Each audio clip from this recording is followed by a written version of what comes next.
और ये मुख्यमंत्री का पुराना स्टाइल है कि कोई ऐसा सगा नहीं जिसको नीतीश कुमार ने ठगा नहीं। ये बात आज प्रूफ हो रहा है। जितने लोगों के साथ राजनीति किए सबों को कहीं ना कहीं ठगने का काम किया, सबों को धोखा देने का काम किया है।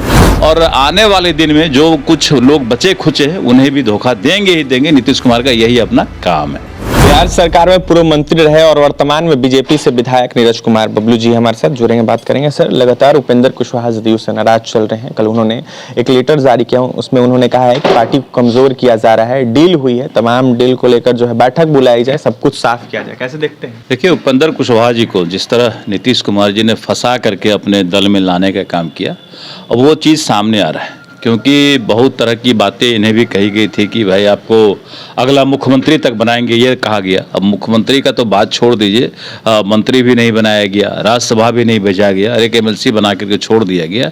तो स्वाभाविक है गुस्सा निकल रहा है। और हमको लगता है कहीं न कहीं जो बातें छुपाया गया होगा इनसे, जो डील राजद से के साथ हुई थी, उन चीज़ों पर काम नहीं हो रहा होगा। तो उपेंद्र कुशवाहा जी अपनी बात रख रहे हैं और मुझे लगता है कि उनके साथ अन्याय जरूर हुआ है। क्योंकि एक भारतीय जनता पार्टी में एक कद्दावर पद पे थे, केंद्रीय मंत्री रहे, और फिर उसमें जाने के बाद कहीं न कहीं उनका फजीहत जरूर लोगों ने किया है। तो उनके साथ न्याय हो, और जो चीज़ हमको लगता है कि डिमांड कर रहे हैं तो उनको सुनना चाहिए नीतीश कुमार जी को। भाई क्या कहना चाह रहे हैं या जो पूछना चाह रहे हैं उनका जवाब नीतीश कुमार जी को देना चाहिए। ललन सिंह कह रहे हैं कि ऐसी कोई बात नहीं है, कोई डील नहीं हुआ है, सब कुछ स्पष्ट है, और पार्टी के विरोध में जाकर उपेंद्र कुशवाहा काम कर रहे हैं। देखिए, ललन सिंह जी भी उसी बात से परेशान थे कि उनको मंत्री नहीं बनाया गया। तो साड़ा तिक्रम के जर में ललन सिंह जी हैं कहीं न कहीं, और अपना अपना दांव खेलने में लोग लगे हुए हैं। तो वो उनका इंटरनल मैटर है, हम लोगों को बहुत कुछ उन पर नहीं कहना है। मुख्यमंत्री जी कह रहे हैं कि जिसको जहां जाना है वो जा सकते हैं। बिल्कुल, मुख्यमंत्री जी का पुराना स्टाइल है। जब वो बुलाना चाहते हैं किन्हीं को तो पूरा आओ भगत के साथ बुलाते हैं। ऐसा बात करते हैं कि लगता है कि इनसे प्यारा, इनसे सगा कोई है ही नहीं। और ये मुख्यमंत्री का पुराना स्टाइल है कि कोई ऐसा सगा नहीं जिसको नीतीश कुमार ने ठगा नहीं। ये बात आज प्रूफ हो रहा है। जितने लोगों के साथ राजनीति किए सबों को कहीं ना कहीं ठगने का काम किया, सबों को धोखा देने का काम किया है। और आने वाले दिन में जो कुछ लोग बचे खुचे हैं उन्हें भी धोखा देंगे ही देंगे। नीतीश कुमार का यही अपना काम है। बीजेपी का दरवाजा खुला हुआ है उपेंद्र कुशवाहा जी के लिए।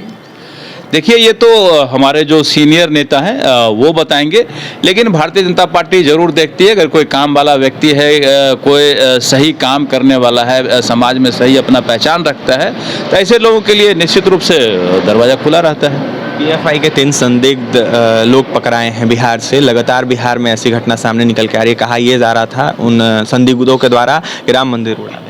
कैसे देखते हैं? देखिए, भारतीय जनता पार्टी पूर्व से ही कह रही कि बिहार में कहीं न कहीं पीएफआई के लोग पनप रहे हैं, इन्हें कहीं न कहीं संरक्षण मिल रहा है बिहार में।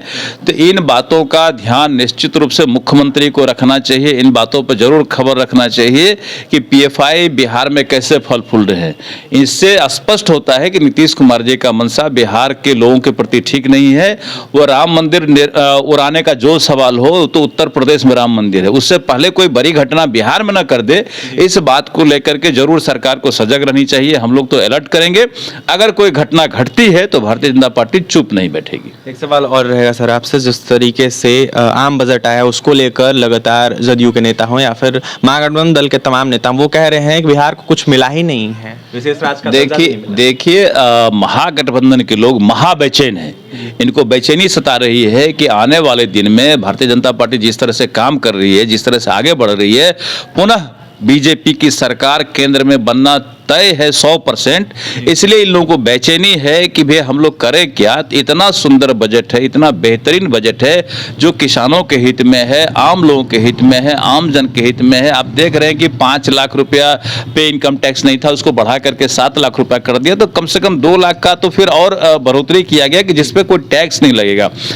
जहां दूसरी तरफ किसानों को 6,000 दिया जाता तो 8,000 रुपया दिया जा रहा है। तो हर चीज में जो आम जन या किसान हो उनके लिए बढ़ोतरी किया गया है। व्यापारी वर्ग के लिए हर तरह का मदद किया जा रहा है। जो प्रधानमंत्री आवास योजना था उसको बढ़ोतरी किया गया है।